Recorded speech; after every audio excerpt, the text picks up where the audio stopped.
आप सभी का फिर से एक बार स्वागत है मेरा यूट्यूब चैनल अभ्यास.com पर। आइए समझते हैं नवीं कक्षा के प्रश्नावली 1.3 के प्रश्न संख्या 5 को। प्रश्न संख्या 5 कह रहा है कि 1/17 के दशमलव प्रसार में अंकों की पुनरावृत्ति खंड में अंकों की अधिकतम संख्या क्या हो सकती है। मतलब कि जब हम 1 में 17 से भाग लगाएंगे तो कितने संख्या के बाद अंकों का अंक रिपीट करेगा, यानी कि अंकों की पुनरावृत्ति होगी, इसको बताना है। और कह रहा है कि अपने उत्तर की जांच करने के लिए विभाजन क्रिया कीजिए, और कह रहा है कि कैसे होगा इसको हमको विभाजन क्रिया करके बताइए। तो कुछ नहीं करना है, सिंपल हमको 1 में 17 से भाग लगाना है और तब तक भाग लगाना है जब तक कि उन अंकों की पुनरावृत्ति न हो जाए। अंकों की पुनरावृत्ति का मतलब कि जहां से भाग देना प्रारंभ किए थे वही संख्या फिर से रिपीट नहीं हो जाए। तो आइए इसको हम लोग हल करते हैं कि इसको हल कैसे करेंगे। तो 1 में भाग लगाना है 17 से, भाग नहीं लगेगा, 0 दशमलव, 1 दशमलव के सहारे 1 0। अभी भी देख पा रहे हैं कि इसमें भाग नहीं लगेगा, तो फिर यहाँ क्या करेंगे, 1 0 और लगाएंगे तो ये हो जाएगा 0। अब कितना हो गया 100। तो अब कितना बार में भाग जाएगा, तो 17 5 85, घटा लेंगे, 10 में से 5 जाएगा 5 और यहां बचेगा 9, 9 में से 8 जाएगा 1, 15 आया। ठीक है, अब 1 दशमलव है तो इसके सहारे 1 0 और हो जाएगा। अब कितना बार में जाएगा, 8 बार में, 8 सत्ते 56, 8 सत्ते 56 के 6 5, 8 और 5 13, 136। फिर घटा लीजिए, 10 में से 6 जाएगा तो 4 और यहां बचा 4, 4 में से 3 जाएगा तो 1। ठीक हो गया। फिर इस दशमलव के सहारे 1 0, फिर 8 बार में ही जाएगा, तो फिर यहां लिखते हैं 8 और यहां आ जाएगा 136। 10 में से 6 गया 4, 3 में से 3 खत्म खत्म। अब इस दशमलव के सहारे 1 0 और, मतलब कि इसको भाग की प्रक्रिया तब तक करेंगे जब तक कि 1 ना आ जाए, क्योंकि 1 से ही शुरू किए थे। और वहीं पे जहां पर 1 आ जाएगा फिर अंकों की पुनरावृत्ति, मतलब इसके भागफल की पुनरावृत्ति शुरू हो जाएगी। तो अब कितना बार में जाएगा, 2 बार में, 17 दूना 34, 10 में से 4 गया 6, कैंसिल हुआ, इस दशमलव के सहारे 1 0। ठीक है, अब उसके बाद कितना बार में ले सकते हैं, तो 17 तिया 51, 10 में से 1 जाएगा 9 और यहां खत्म। यहां फिर आएगा 1 दशमलव के सहारे 1 0 90। अब कितना बार में जा सकता है, तो 5 बार में, 17 5 85। फिर घटा लेंगे, तो अब इसको संख्या को हम यहां से लिखते हैं, तो 10 में से 5 जाएगा तो 5 और यहां 9 है, 8 बचा, 8 में से 8 जाएगा तो कैंसिल। अब ये दशमलव है तो 1 0 और जाएगा, फिर हो गया 50। तो अब कितना बार में जाएगा, तो 17 दूना 34, 10 में से 4 जाएगा 6 और यहां बचा 4 में से 3 जाएगा तो 1, 116 आया। ठीक है, इस दशमलव के सहारे फिर एक बार 0, कितना आ गया 160।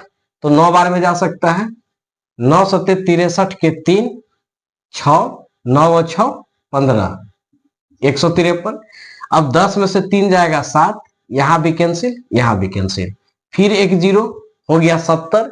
अब कितना बार में जाएगा, तो 4 बार में जाता है, 7 28 के 8 2 और 4 और 2 6, 10 में से 8 जाएगा 2, फिर कैंसिल, फिर 0, फिर 17 एकम 17, 10 में से 7 जाएगा 3, फिर कैंसिल, इस दशमलव के सहारे फिर एक बार 0, फिर कितना बार जाएगा, एक बार में, 17 एकम 17, 10 में से 7 जाएगा तो फिर अब यहां लिख देते हैं कि 10 में से 7 जाएगा तो कितना बचा 3 और 2 में से 1 जाएगा तो 1, 13 आया। इस दशमलव के सहारे 1 0, अब कितना हो गया 130। तो अब कितना बार में जाएगा, 7 बार में, 7 सत्ते 49 और 7 एकम 7 और 4 11, फिर 10 में से 9 जाएगा तो 1 और 2 में से 1 जाएगा तो 1, कैंसिल। ठीक है, इस दशमलव के सहारे कितना 0, 1 0, मतलब 110 आया। ठीक है, अब 110 आया। अब यहां से जब भाग लगाइएगा तो 17, अब यहां पे ये देखिए अब कितना बार में जाएगा, तो 17 5 85, 17 5 85, 10 में से 5 जाएगा 5, और यहां बचा 10, तो 5 और एक बार ले सकते हैं, 6 बार जा सकता है भाई। 7 छक 42 के 2 4 और 6 4 10, 102। 10 में से 2 जाएगा तो 8, और यहां कैंसिल होगा, यानी कि फिर 0। फिर कितना बार में जाएगा, तो फिर जाएगा यह 4 बार में। ठीक है, 4 बार में कितना, 7 चौक 28, और 4 और 2 6। 10 में से 8 जाएगा 2, 7 में से 6 जाएगा 1, फिर दशमलव के सहारे 0।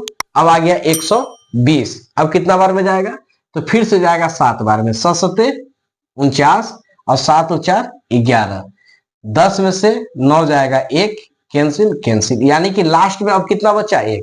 यदि यहां के बाद फिर से इसमें अगर हम भाग लगाएंगे, तो 1 से शुरू किए थे, तो फिर कितना, फिर क्या होगा प्रोसेस, फिर 0 आएगा। ठीक है, 1 0 के सहारे फिर यहाँ 100 बनेगा संख्या। इसका मतलब यह हुआ कि अब इस 7 के बाद यही संख्या की पुनरावृत्ति फिर से होगी। यही संख्या की पुनरावृत्ति कहने का मतलब क्या है, कि फिर से जब भाग आएगा, तो फिर यहाँ पे कौन कौन संख्या आएगा, 0 आएगा, 5 आएगा, 8 8 2 3 5 2 9 4 1 1 7 6 4 7, यानी डॉट डॉट डॉट, यानी कि यही संख्या बार बार रिपीट करता चला जाएगा। तो हमसे यही पूछा था कि आप इसमें भाग लगाइए और भाग करके यह बताइए कि कितने अंक के बाद संख्या की पुनरावृत्ति होगी। तो हमने बता दिया कि 0 5 8 8 2 3 5 2 9 4 1 1 7 6 4 7 के बाद इन संख्या की पुनरावृत्ति फिर से शुरू हो जाएगी। यानी कि आपका आंसर क्या रहा इसका, तो आंसर ये जो रेकरिंग के ऊपर देख रहे हैं संख्या, यही आपका फाइनली आंसर हो गया। उम्मीद करते हैं कि आपको यह प्रश्न समझ में आया होगा। फिर मिलते हैं अगले वीडियो में, तब तक के लिए धन्यवाद।